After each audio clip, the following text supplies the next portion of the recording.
This selfie is a bit boring. Let's head to AI filters and give it some flair.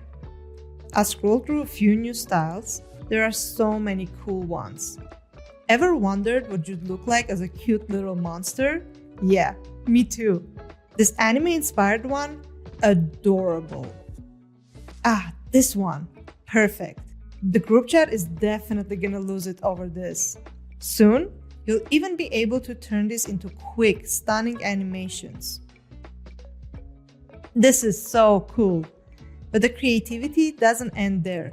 We've also got some amazing new AI fonts. This shot turned out so cool, but it's still missing something. Let's head to text and add a standout caption. Now for the fonts, I want something that really grabs attention. Wow, these are incredible. Let's go with this one. Just the right vibe. And that's it. Perfect and ready to post.